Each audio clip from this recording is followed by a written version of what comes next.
Beloved friends, we have waited close are we? patiently for more than 30 of your years for the time when we can bring the Stargate and those who are deeply connected to it.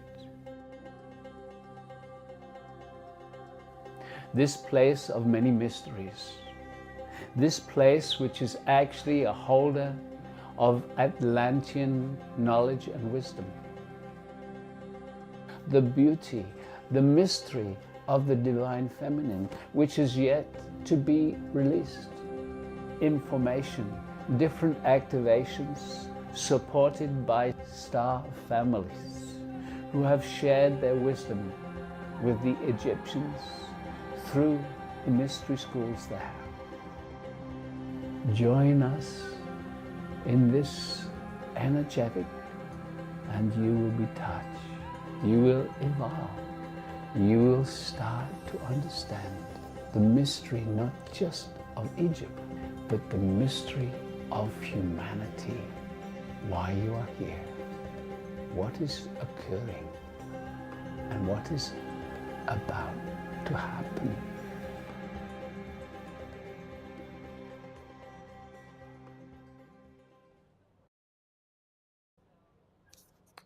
Okay, so hello and welcome to Cairo. Wow, this has been quite an adventure. We're here in the Mena Hotel, and you can probably see behind us two of the pyramids. We had a really incredible place that we were staying in up until today with an amazing view of the whole long line of the pyramids. Unfortunately, the internet was really bad, so we're last minute hurrying over. We've got a room here, and here we are in Cairo with the Stargate, with the pyramids. And so this is the Stargate's very first trip to Egypt. This is Prageet's first time here. It's my first time here, and we've been here for 2 nights already. And for me, there's like nothing like actually seeing the pyramids for the first time. And it feels a bit like, for those of you who know the Stargate already, like the Stargate is plugged into the wall socket and it's on all the time. The energy here is really tangible. It was actually quite a surprise to feel the incredible vibration coming from the pyramids. I didn't expect it.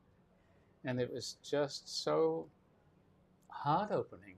Yeah, so these are definitely Stargates.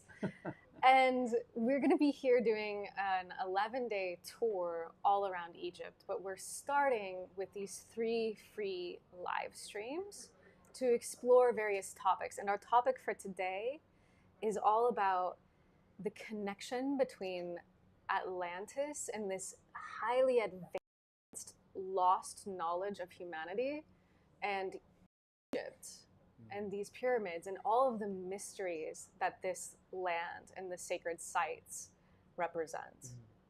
Alcazar was talking a while ago, and he said the Atlantean civilization, when Atlantis went down, the wisdom from Atlantis moved into several different places. Some of it went up to England and was given to the Druids. Some of it came here. Some of it went to the Americas. So here we are, the beginning of a long tour, which we are going to share online as we can. Yeah, and so for anybody who's totally new and you've never done a Stargate meditation before, we'll explain just a tiny bit about what you're going to experience in this live stream. So we have with us from Portal to Ascension, Neil Gower, who's going to be doing a presentation about his research linking Atlantis to Egypt. So we're really excited to hear about that.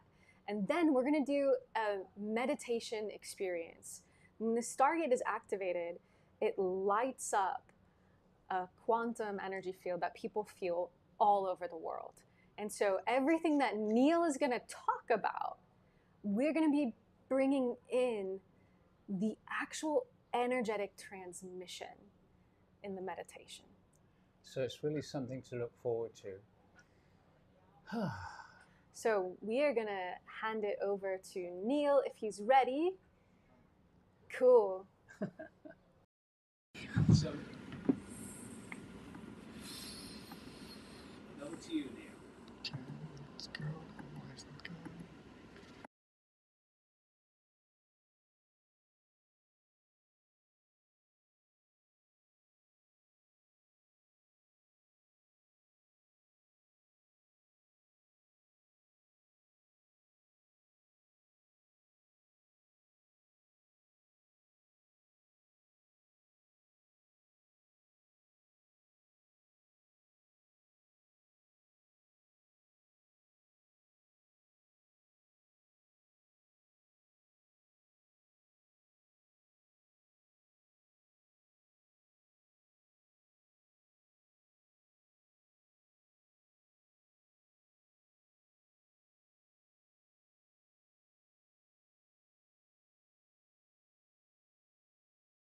And I firmly believe that all the individuals that are joining us here, and quite possibly everybody that is tuning in on the live stream, have had an incarnation together in Atlantis. And whoever is going to be a part of this event has had some sort of connection, because as I love to say right now, is Atlantis is calling its people home. Right? There's more. Oh, that's. Am I good now? Okay, so none of that was heard. I'll do it again. Okay, cool. You guys have been hearing me. So, I'm loving to say lately, this Atlantis is calling its people home. There are more experiences and more people coming to Atlantis than ever before. There's so much tourism has picked up, and every person that we know that has a connection here and can facilitate are bringing groups here, and they're all completely full tours. And so, what we're going to do today in this first presentation, and it's perfect to do a foundation of this, is talk about the Antiquity of Atlantis. Being here for the last 2 weeks, I already knew Atlantis. And I already knew Egypt had a vast history and it was an extremely old civilization. But there's some information that I've just acquired over the last couple of weeks that has taken my understanding and awareness of this ancient land beyond anything that I even thought beforehand. So this presentation that I'm going to show you just a few slides in was originally called From Atlantis to Morocco, because it is important to note. That the whole of the Sahara Desert at one point around 13,000 years ago was a lush green oasis. Okay, when we're dating some of these structures in Egypt now, much of the datings and geological studies goes back to around 11,000 to 12,000 years ago, which was at the end of what we call the Younger Dryas period. And I'm going to show you that on a slide in a little bit. And the Younger Dryas period was at the end of the last ice age. During this time, it's conventionally accepted that the whole of the Sahara Desert was a lush green oasis. So if we date Egypt back to this time, we can expect it not to be in a dried out desert, and Egypt is actually known as the driest place on earth. Not a dried out desert, but a beautiful area with greenery and abundance, right? But the thing is, we've been told that the Antiquity of Atlantis, pre-dynastic to dynastic, goes back to around 3000 to 6000 BCE, which I'm going to hopefully show you some information today. Well, I'm definitely going to show you some information that shifts that perspective to something that could be even further. You mean the Antiquity of Egypt, right? The Antiquity of Egypt, yes. So, and how that connects to Atlantis. So first, let me just speak about why I even created this presentation, my journey to Atlantis. Ever since I woke up to the true world history of humanity, I had a fascination with Atlantis. It was one of the first elements when I woke up to all this content and information. It was one of the first elements that I became aware of, because I was looking at the evolution of consciousness, the fact that we go through these cycles, and we also go through what we call the ascension, which is an evolution of consciousness. And as I was looking at that, I saw that there was great civilizations that existed in the past that could have been at a level of technological advancement, or just to say a consciousness advancement, that there was something that occurred that eventually led to a fall from grace, if you will, into a devoluted consciousness, which is what we're at now and what we're currently recovering from, which is the ascension. So it was one of the first things that I came across, and I went deep into researching the civilization. I had some questions, right? These are the questions that came to me around 2001, 2002. I was realizing that humans have been on Earth much longer than we've been told, right? And a great way that I got into this information was looking at the Sumerian scriptures. And very soon I started finding information on that most of the Bibles and spiritual texts in the world had pulled from, speaking about some sort of hybridization program that happened on Earth, and that these divine beings came down to Earth around 200 to 300,000 years ago, and they did something to the natively evolving population on Earth, evolving us to the next level of consciousness. However, we can see that if we look back at our ancient history and the oldest Homo sapien that was ever found on the planet, what science tends to do is when they find something that is the oldest, they tend to say that this is the oldest and therefore there is nothing before it. And that's what happened with Homo sapien sapien. We found a skeleton in Morocco, which happens to be a presentation that I'm doing today, around 250,000 years ago. It was old. So that made people believe that, okay, so Homo sapien sapien must be around 250,000 years old.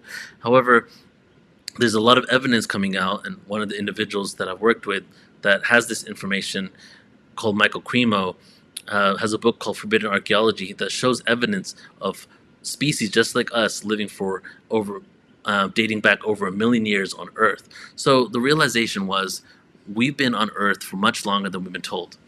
And as I'm going to show in a couple slides here, we go through cycles of time. We go through evolutions and devolutions, and it seems that these cycles last about 26,000 years.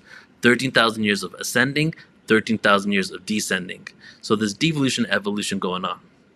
And the question I had was, could our consciousness be connected to these advanced civilizations? So if these civilizations were at a greater level of technology, was their consciousness at that level of technology as well? And is it possible that we can recognize their technology as technology that we have today because of the fact that they were utilizing it on a spiritual level that we can't really understand? And was there a time when humanity could communicate and interact with the stars and beings from other worlds? That was another question. Okay. So, and the last question really was, does time as we know it on Earth evolve linearly, meaning we go from primitive to evolved, or could it be cyclical? And since we only have a certain amount of time on this Earth, we only view it as linearly progressing, but we could have had more advancements in the ancient past. So when I started looking into that, I found something called the Yuga cycles. And many of you tuning in, if you've heard of ascension, the evolution of consciousness, or even the golden age, this is really where this information comes from. Almost every civilization in the world, which I say pre-Diluvian civilization, which is any culture or religion that has stories that go back before the last great flood, around 13,000 years ago, at the end of the last ice age, all these civilizations seem to talk about ages of humankind, ages of man. When you go to the Greek civilization, you have a poet in Greece who talks about the type of man that existed in each of these civilizations, right? What kind of person existed in the Golden Age? What kind of a person existed in the Silver Age, Bronze Age, the Dark Ages, and so on. But there's only one place in the world that actually still had the calendar with dates, and that was India. So what you're looking at here is the Yuga cycles, and I wanted to show you this and the dates because we're going to connect it to some of ancient Egypt and when some of these structures were around. And you can see here, this calendar is just divided into 4 ages. We have the Satya Yuga, which is the Golden Age. We have the Treta Yuga, which is the Silver Age. The Dwarpa is the Bronze Age. And the Kali Yuga, which many of you might have heard of, is the Kali Age. Each age, right, just to go a bit into explaining this for a moment, each age that is higher than the other age is twice as long as the age before it. Dwarpa is twice the size of Kali, Treta twice the size of Dwarpa, and in each age, the life expectancy of humanity doubles. Kali Yuga, 120 years, Dwarpa Yuga, 240, and so on up until the Golden Age. Now, if we look back at this calendar here and we look at the end of the last ice age, which is what a lot of people, including Plato, if you look at Plato's description of Atlantis, says was the ending of Atlantis, the fall of Atlantis. So if we go back around 11,500 BCE, which was the end of the Younger Dryas period, the end of the last ice age, something occurred on the planet to create a flash flood. And now we have the flood of Noah. And I'm going to show you some flood stories in just a moment. We have the flood of Noah around this time. And as this happened, you can see on the calendar, we're at the top of the last golden age, about to go through a descending cycle. So technically, at the fall of Atlantis, if we look at the dating that most people within the spiritual community really speak about when they talk about when Atlantis fell, we see that is the beginning of the falling, descending golden age. However, we were still in a golden age. So from my research and some of what you're going to see over the next 11 days, you'll see that a lot of these structures date back to the end of the last ice age, the end of the falling of Atlantis, and the beginning of a new civilization. So 2 questions here. Was Egypt a colony of Atlantis as Atlantis fell? Or was Egypt Atlantis?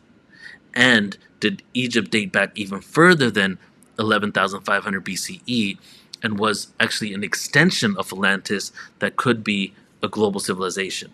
And in the last 2 weeks, I'm leaning towards the second one, the latter, that Egypt could have actually been a part of Atlantis and going back way beyond just 13,000 years.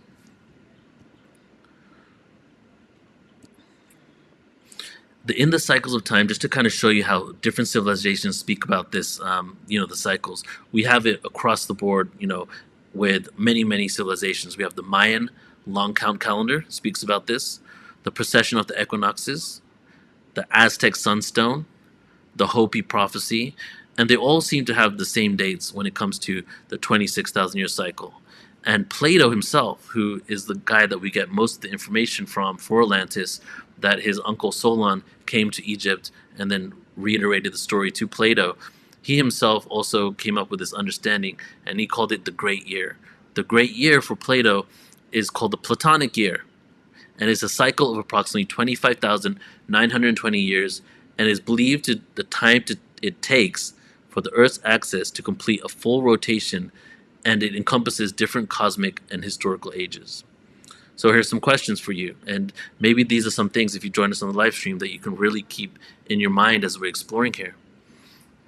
Does the short lifespan we have on Earth limit us to only being able to perceive time linearly, since we do not remember our past accomplishments? And how many cycles have we gone through? Okay, if we're going through 26,000 year cycles, 26,000 years ago, we were at the same level of consciousness as we are now, right? A little different, of course, but we're going through evolutions, higher frequencies, lower frequencies, if that's how you want to explain it. And if we can only barely see evidence of Atlantis now, right? Imagine what civilization existed 26,000 years before that, 26,000 years before that. How far back does this go, and how many evolved civilizations have we had that completely were wiped up from the planet? So here's the question of them all. Did the Earth reset after a great flood, wiping out so many advancements that the stories of the ancient world went from reality to a myth? Did we experience a collective trauma in the form of a flood, and was that connected to the formation of Egypt? And my personal opinion is yes. And I'm going to show you just a couple of slides here. I'm not going to go into details in this because I want to go back to North Africa. But just to show you, here are some flood stories, right? We have so many flood stories around the world. If you look back at this, I recommend you looking back at this. Stop this, take a moment to read all of these. And I'll just say Mesopotamia, of course. And I will read this one because this is Egypt. Inscriptions found in Edfu Temple, which is where we're going to go, guys. We're going to be in Edfu Temple very soon. Depict the story of a great flood where the god Ra sends destruction upon humanity. The flood waters eventually recede, allowing life to flourish once again. We have the same thing in Persia, ancient Israel, the Mayans, Babylonia, Australia, this collective flood story. And if that's not enough, here's 36 more flood stories that I've just wrote here, just to show you how it's completely across the board. And when you look at some of these that allude to the dates, they all seem to allude to the same time, around 11,500 to 9,600 BCE. There was multiple cataclysms that happened on the planet, causing 2 floods at different times, all around the time that we're dating back the structures in Egypt. And this period of time was called the Younger Dryas period. It was a climatic event that occurred approximately 2,900 to 11,700 years ago during the final stages of the last ice age. At this time, the whole of the North Hemisphere and the Southern Hemisphere of Earth was pretty much frozen over. The best place to live on Earth was a lush green oasis that wrapped a few hundred miles, probably in each direction, if not a little more, around the equator, which included the Sahara Desert, which taps in to Egypt. So, Egypt, have you ever wondered? Well, I've wondered this. If Egypt was such a great civilization, why don't we have any evidence of it creating an empire around the entire world? We have the Greek Empire, the Persian Empire, we have all these civilizations, the Roman Empire. Egypt lasted that whole time, and all we see is Egypt.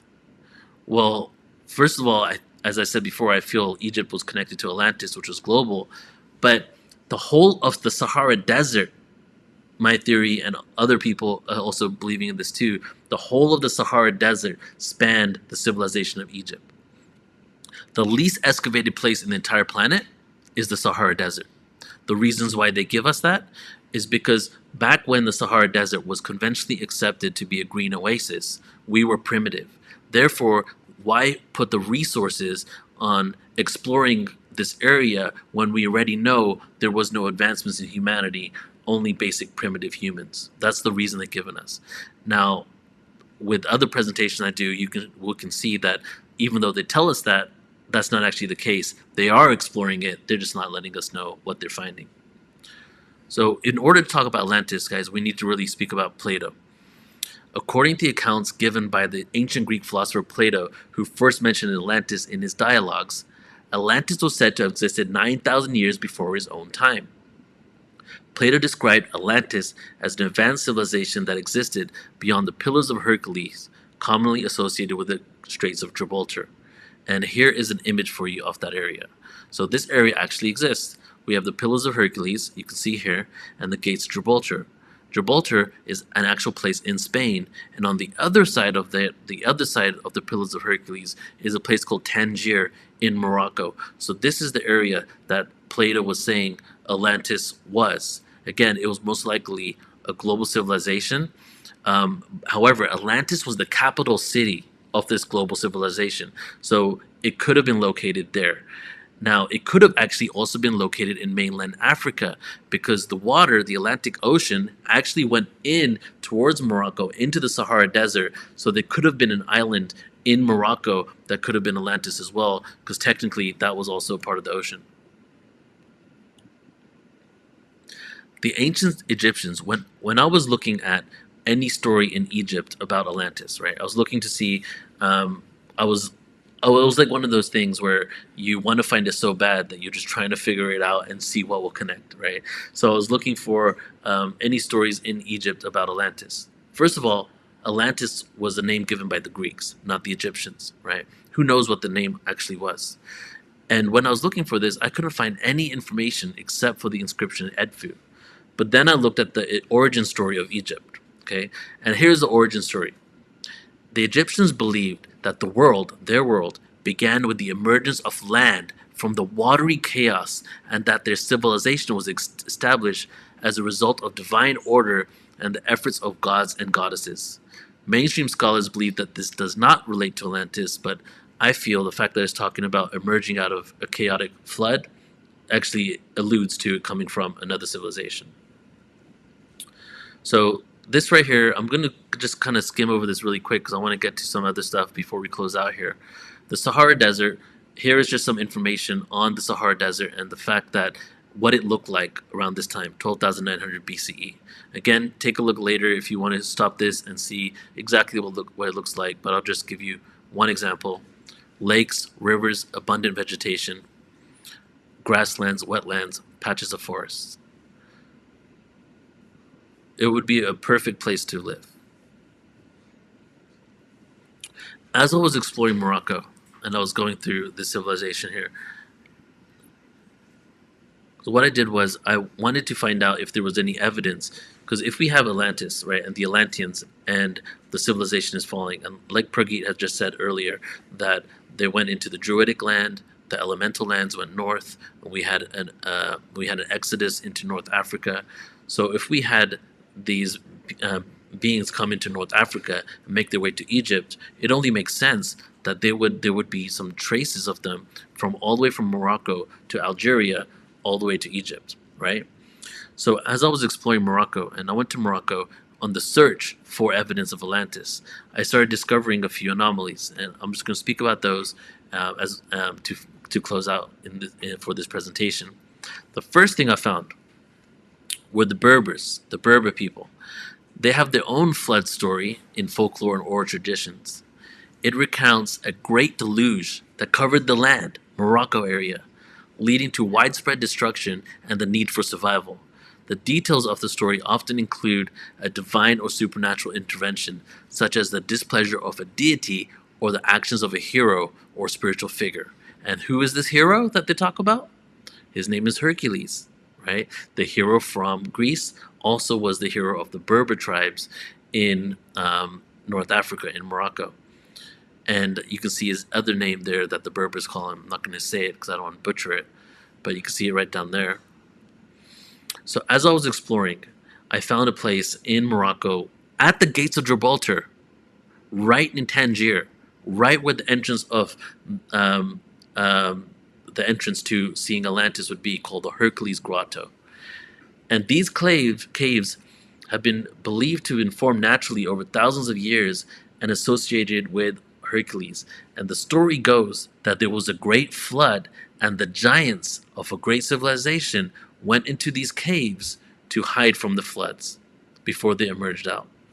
Another connection that I felt to Atlantis. So this is in Morocco, an Islamic country. When I went there to visit, there was pretty much only Islamic tourists there.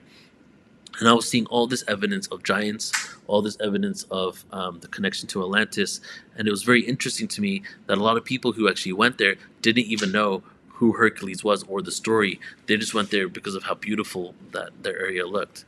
So that was one of the dots that was being connected. And here's, you can see just a couple of pictures of how the grotto looks. And this last part here that I want to talk about and how this connects to Atlantis, the King Atlas, who was the king of Atlantis, the fall from grace, right? So we have the 13,000 years ago, we have something that occurred that humanity fell from grace. The biblical term fall from grace. That comes out repeatedly in ancient history conversations, especially when it comes to advanced ancient civilizations and extraterrestrial life. Humans were at an evolved state of consciousness. We fell from grace. The last time we fell from grace was about 13,000 years ago. And it seems that maybe the Earth's axis was a little straighter, if not completely straight at that point, and something that occurred that physically made the Earth fall from grace, okay, into the 23.5 degree angle that we currently have. In North Africa, expanding across most of North Africa from Morocco, we have something called the Atlas Mountains, right? So first of all, the synchronicity is that this is the area that the Atlanteans would have escaped to. The mountain range is literally named after the king of Atlantis. And the story of this mountain range, as you can see here, is that King Atlas escaped from a great flood and petrified into a mountain. That some king from some civilization left as giant. He was a giant. And as he escaped, he was petrified and became the mountain range. And the story of the ancients there is the mountain range is actually the petrified stone body of King Atlas. So all of these things, all these synchronicities were coming about and just showing that there is a connection to Atlantis, Egypt, and North Africa. So the interesting part is that the Atlas Mountains is actually the mountain range that holds the North African continent and the European continent together. So how synchronistic is it and metaphoric is it even that the actual mountain range, the Atlas Mountains, is literally holding the earth together, which is the metaphor for the fall from grace after Atlantis. And King Atlas, who is Atlas? Atlas is this person right here in this image that we see so many times throughout our life, which is the actual person holding up the globe when the globe fell from grace, which was a metaphor of us falling from a greater civilization to this one now. So it was interesting to see that there was an actual physical representation in North Africa of the actual story of Atlantis, of King Atlas leaving Atlantis. So I feel that I have like just like 1 minute left. So I'm just going to end with this here really quick. We're going to be at the Pyramid of Luxor. So let's go into the Antiquity real quick. So one of the places that we're going to be visiting is actually going to be the Luxor Temple, and you guys will see some video footage of that.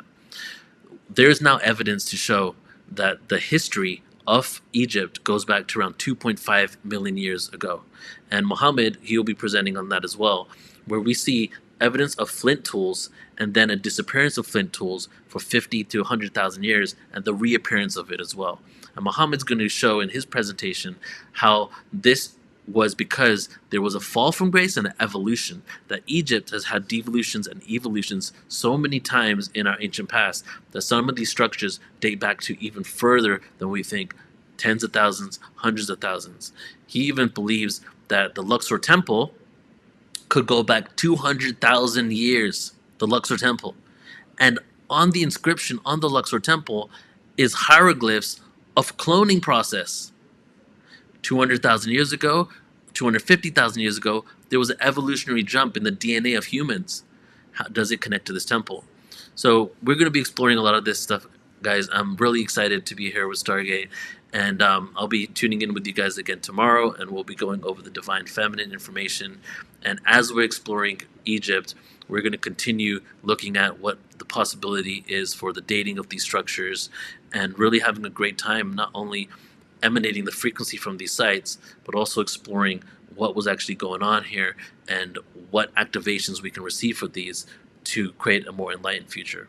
So thank you for tuning in with me. Let's go ahead and pass it back to Prageet and Jules.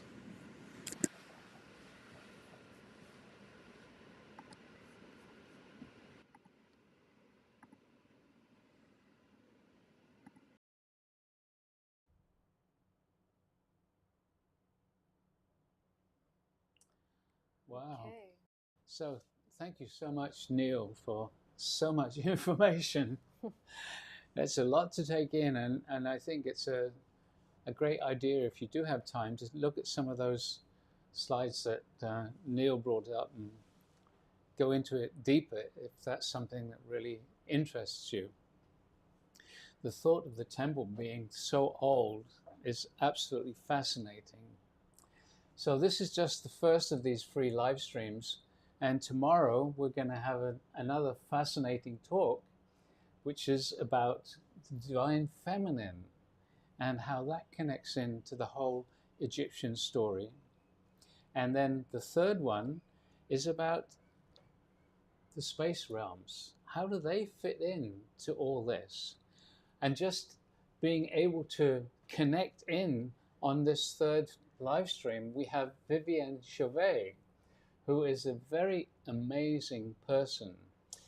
And when I first met her and heard that she's an Arcturian hybrid, I thought, what the heck is that? I thought, oh, it's another one of these woo-woo claims. But when I met her and felt her energy, it's absolutely amazing. Vivienne has a team of Arcturians constantly with her, and the presence of their energy is absolutely amazing. So that's the third day.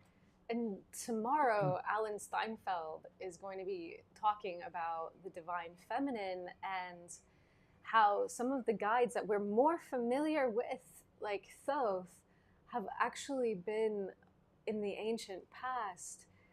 The divine feminine counterpart, Sheshet, has actually been the one teaching Thoth everything he knew. And so I'm really excited for that presentation also. It's the divine feminine always teaches the male. We just don't always like to admit it. Yeah, and also these are universal principles. So the divine feminine, to me, it represents an embodiment into the cosmic mystery. And so this is the next part of these live streams, is we want to explore that entry point into the cosmic mystery. So we're going to invite all of you who are watching to actually, in a few moments, close your eyes relax completely. And if you can devote your full focus to this meditation, it can actually transport you into a higher state of consciousness where subtle energy becomes tangible and you can go on a journey. There's going to be thousands of people that have worked with the Stargate happening, joining us, creating the energetic field together. But for those of you that are new to the Stargate, we'd just like to give you a brief explanation of what this meditation is about. So we have here a smaller version of the Stargate, and it's a sacred geometrical structure. And this structure actually anchors a higher dimensional consciousness. Now that might seem a little strange, but Alcazar, who gave us the Stargate and has been our guides for more than 30 years, Alcazar says it's very similar to our physical bodies. Our physical bodies are an anchor for a higher dimensional consciousness, you. So even though this is a very strange shape for us, over the years we've found that this incredible device actually relates to us individually. Even if we're all meditating together, the energetics are designed and aligned to each one of us. So in the meditation, there's a few simple things to understand. The first thing is that as we guide the meditation, Alcazar will come through and actually take the lead in guiding the experience. There are a few things that we ask you as a participant to ask for when it's guided. For example, the first thing that Alcazar will be asking us is to bring the energy of the earth up into our bodies, up into our energy fields. And that's just asking inside. There's no need to ask out loud, just the intention and just allowing for the possibility. Apart from that, there's nothing to do. It's important, if you wish to have a full experience, to close your eyes and keep the eyes closed throughout the meditation. Okay, so be comfortable and relaxed. And we're going to turn our camera off so that we don't distract you. So we'll do that, and we're going to move into the meditation. So, close the eyes, relax, be comfortable, and remember, nothing to do, nothing to do.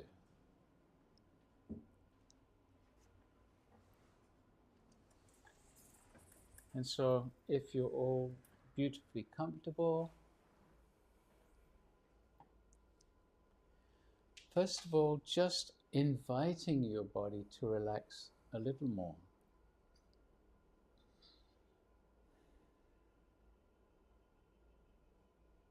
Beloved ones, we greet thee, 'tis Alcazar. And it is, as always, a great honor for us to be with you. It is indeed a special moment in the journey of the Stargate here on earth to come to this, your Egypt, and to these, the pyramids. It has been more than 30 of your years that Prageet has been asking again and again, shall we go to Egypt? Shall we go to Egypt? And we have always said, wait. The moment is now. Why? This is a special time for humanity and for the earth. It is a time of chaos, and as your saying goes, out of chaos, stars are born. Out of the chaos of these years, and perhaps the years to come, there is going to be an amazing awakening happening on your planet. It has already started, although it is not so obvious. So, beloved ones, here we are in this sacred space, this sacred land. And so we are going to ask each one of you now, just to ask inside with your intention, with your thoughts, for the energy of the earth, the energy of Gaia, to come up into your body, into your energy field, to ground you, to help you be present in the body as we go through this meditation. And so simply the asking inside is all that is needed. We are calling for the energy of the earth, the energy of Gaia, to come up into our bodies, into our energy fields. And just allowing for the possibility that Gaia, the consciousness of the earth, can and is responding to your asking. Do not be worried if you do not feel the energy yet. It will get stronger throughout the meditation. And as we have said, the Stargate is a conscious energy. And so we are asking you to invite this energy that we call the etheric Stargate, or the consciousness of the Stargate, to come to you. So we're going to ask you to ask for and imagine a Stargate forming around you. And so we are calling for the presence of an etheric Stargate. And just visualizing, just imagining. If you do not know what the Stargate looks like, simply imagine yourself inside a pyramid. For the consciousness of the Stargate will understand that which you are asking for. And so now we are going to vibrate your etheric Stargate for you. And as we do so, we are going to vibrate faster and faster. And what will be occurring is that the energy of the etheric Stargates will start to transform the energies around you up through the dimensional frequencies. So simply relaxing, and we start this process now. So as we vibrate all the etheric Stargates faster and faster, the energy around us starts to move from the third dimension through the fourth into the frequency ranges of the fifth dimension, up into the sixth, and now merging into that which you would call the seventh dimensional energetics. And here we pause the frequencies, the vibrations, for a moment. And so all the Stargates around the world are vibrating now at this seventh dimensional frequency. And we ask each one of you to ask inside for a strong seventh dimensional energy field in your etheric Stargate. We call for a strong seventh dimensional energy field in all the Stargates. And what will start to happen is your etheric Stargate will begin to radiate a gentle, higher frequency to you, around you. And it will actually vibrate your own energy field a little faster. And after a few moments, your energy will gently rise and come into harmony with the seventh dimensional energies around you. It happens quite naturally, nothing to do. Just being relaxed, and these higher frequencies gently elevate your own energetic. It is this simple, it is this easy, nothing to do. Very good. Very good. And so now we will continue to vibrate all the Stargates faster and faster. And as we do so, Right now, we are moving up into your 8th dimensional frequencies and continuing to accelerate through the 9th dimension now into your 10th dimensional frequency ranges and vibrating quite rapidly now as we are moving and merging through your 11th dimension into the 12th. And again, we bring all the stargates to a pause at this 12th dimensional frequency. And so we are asking each one of you now again, just to ask inside with intention for your etheric stargate to radiate a 12th dimensional energy field to you. And so we are calling for a strong 12th dimensional energy field in all the stargates. And as you ask, again, just relax, nothing to do.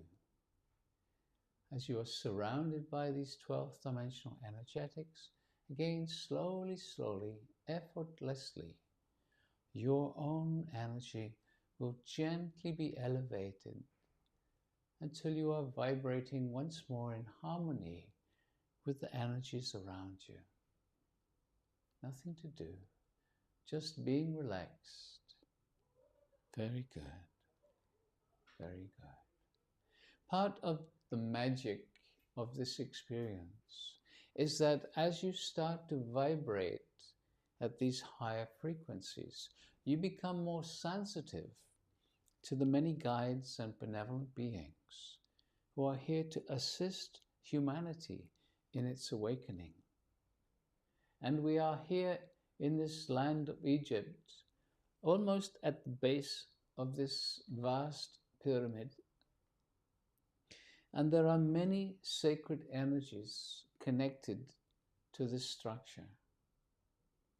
But first we are going to invite those whom you are familiar with, the angelic realm.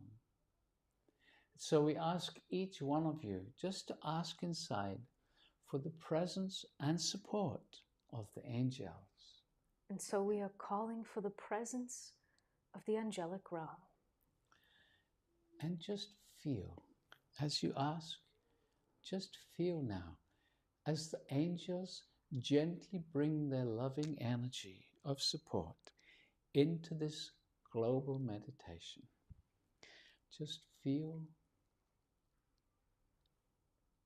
the energy gently changing around you as the angels bring their loving energy to each and every one of us, just relaxing into their presence.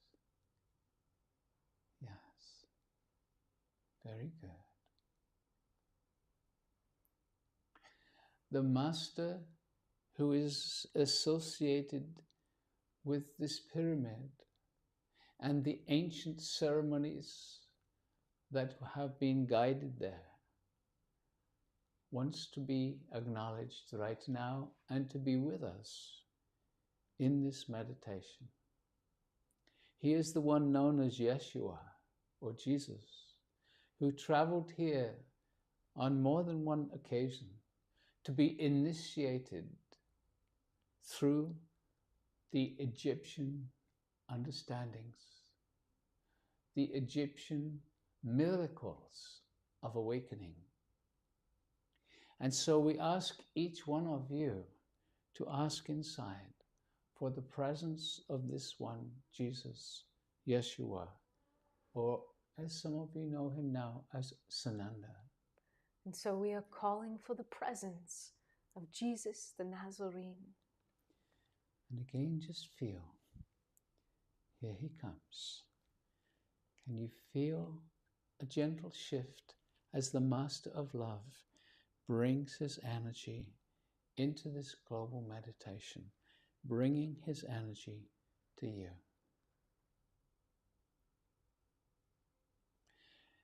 In the days to come, we will be meditating within the King's Chamber, the place where this one Yeshua lay in the sarcophagus to receive energy from the stars. We will be creating a meditation there, He will be present with us once more. And we are inviting you to join us for that experience also. So right now, just asking inside for Jesus, Yeshua, to come closer. Come closer. Very good. Very good.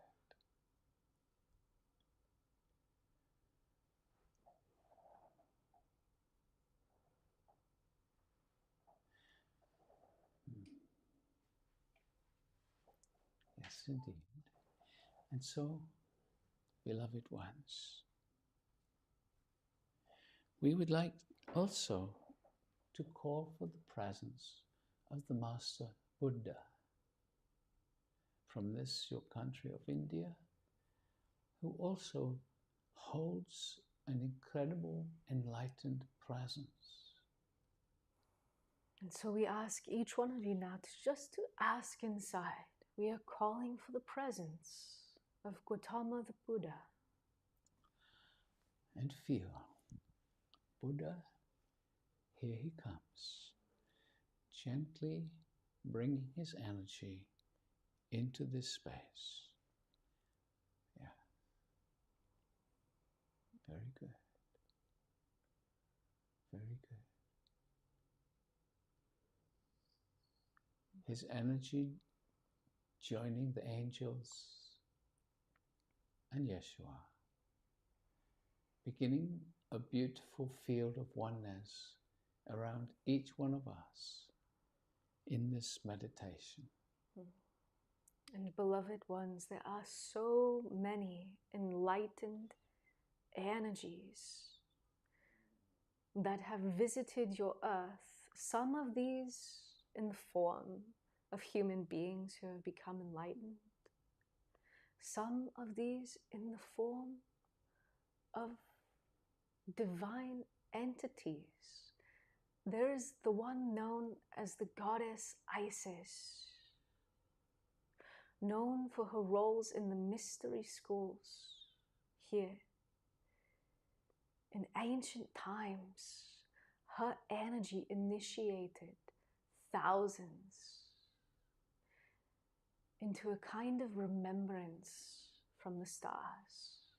And so she is wishing to bring her presence here in a very strong way. And we ask each one of you to simply ask inside for the presence of Isis. We call for the presence of the goddess Isis. And again, as you invite, feel her presence gently coming into this meditation, joining each and every one of us in this global meditation. And you can ask her to come closer to you. Come closer. Come closer.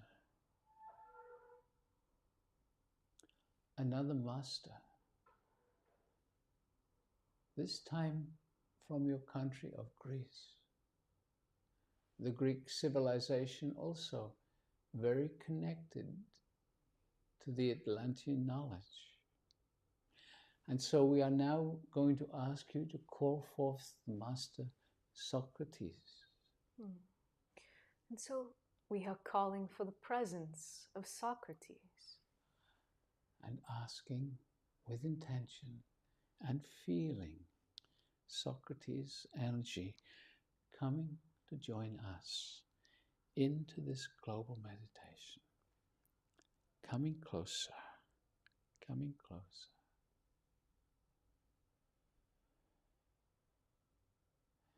These masters hold the vibration of enlightenment, but much more. They carry a deep wisdom which can be shared energetically for each one of us who is open to the possibility that their loving energy can transmit to each one of us a reminder of that which we have already known from our own ancient past. There is nothing to do except allowing for the possibility that right now and throughout this meditation, the energies of these masters are vibrating you. We have often talked about your higher dimensional DNA. In this non-physical DNA that is connected to your physical DNA, the information and experiences of your many past lives are held there in this higher dimensional DNA. The energy of these masters, this enlightened energy, is vibrating your higher dimensional DNA, triggering the process for some of you of a gentle remembering. This is not something that you can make happen. It will just simply start to come to you at the appropriate time. Very good. Another master wishing to join us, and she is known for her compassion. She comes regularly to the Stargate, for compassion is needed so much here on our earth at this time. She is the one known as Kuan Yin, and so we ask each one of you to simply ask inside. We call for the presence of the Master Kuan Yin and feel, here she comes, gently bringing her loving energy into this meditation, coming closer and closer. Yeah. Very good. And so, beloved ones, you are being vibrated with an enlightened energy field right now. You are being gently connected to the energy here in this land as these two are sat, as you have seen, in front of the great pyramids of Giza. And so we are going to invite you right now to call for the energy presence of these pyramids themselves.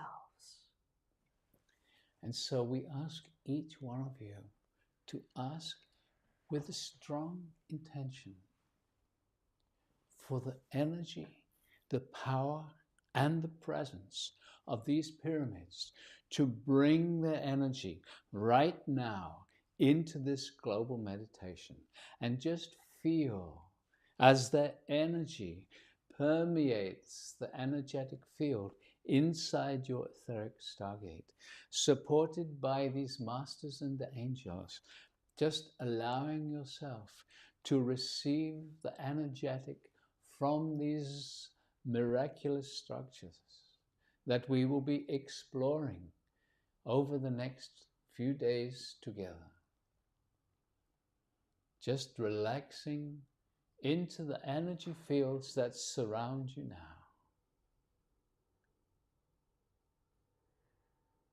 Beloved ones, there are so many mysteries here yet to be explored.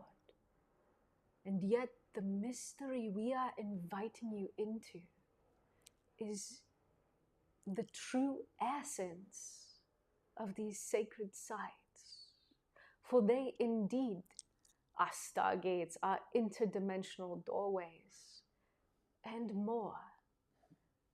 There are energetic, multidimensional layerings to these places. And what you are experiencing right now is the mystery of these pyramid structures.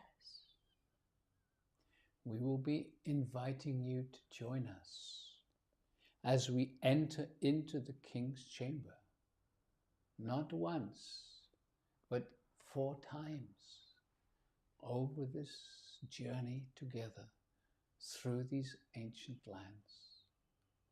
You can join us.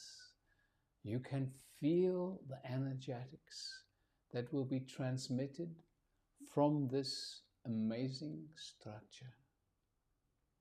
And we will be there with representatives from the star families who will be bringing their energy into the Great Pyramid, into our meditations. And there is going to be a realignment of the whole energetic of this continent through the work of our friend Vivienne. And so, beloveds, there is much to look forward to. Right now, there is one other master who comes very regularly to the Stargate. She is the one we call the Blessed Mother, Mary or Maria, mother of this one, Yeshua. She brings her particular flavor of the divine feminine into this meditation.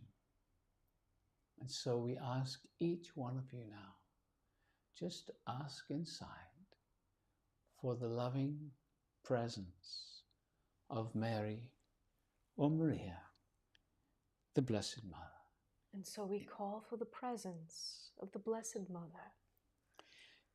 And feel, here she comes, bringing her love of humanity, bringing her love to you, feeling and allowing as you are being embraced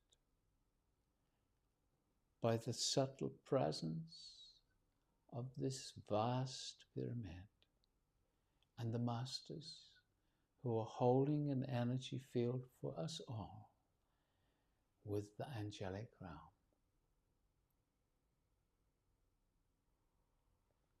And beloveds, we would suggest that many of your sites in ancient Egypt are encoded not only with Atlantean knowledge, but with galactic wisdom, knowledge, understanding.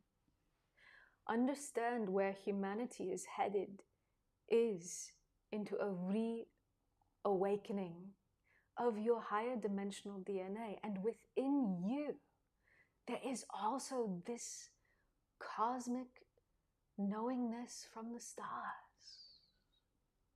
For all of your civilizations that are advanced from the stars are represented here on this your earth. You are the living library.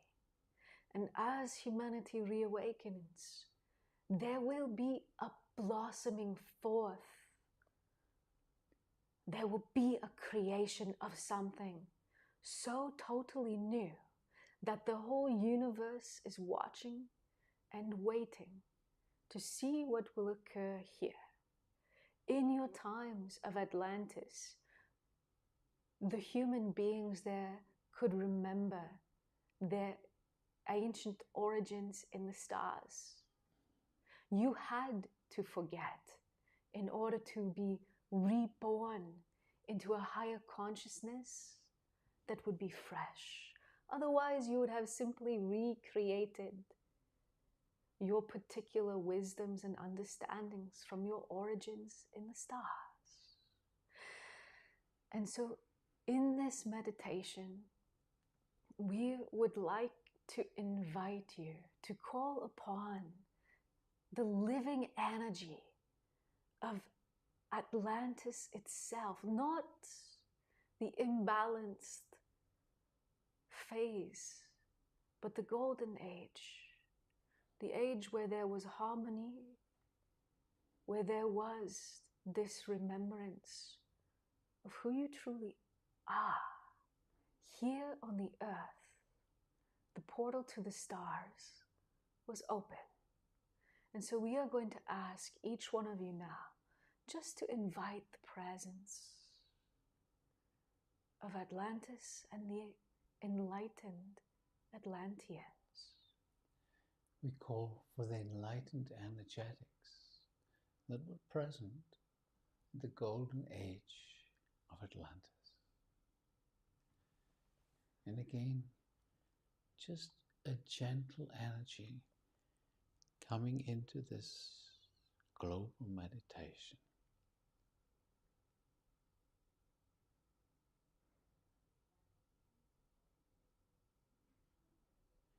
Beloved ones, humanity is in the process of going through major changes. It is a little obvious out in your world, but there is so much more occurring that is unseen by most. The Stargate was given to humanity more than 30 of your years ago to support this evolution into the new year. As we gather energies from this, your Egypt, and we move in a few short weeks to the country of Greece, the island of Kos, the Stargate, and all those who are gathered there, both physically and present online, will be creating a vast energy field. This energetic field will create a shift in the timeline of humanity's evolution, humanity's consciousness. And so we invite you, if this resonates with you, to be with us as we travel these lands of Egypt, to prepare energetically for that which is about to occur for humanity as a whole. And so now we invite you to turn your focus inward, just to notice your own energy. Notice the subtle vibration that is occurring within.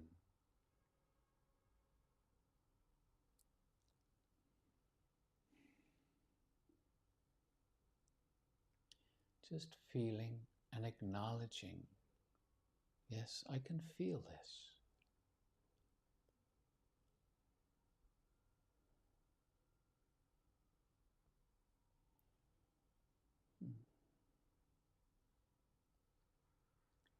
And so now, just very, very slowly, without rushing, bring your awareness fully into your body.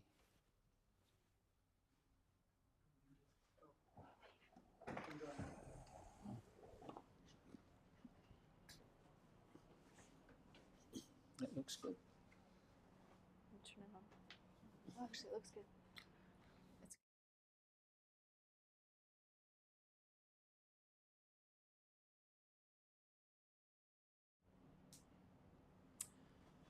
Okay, so Welcome back. welcome back.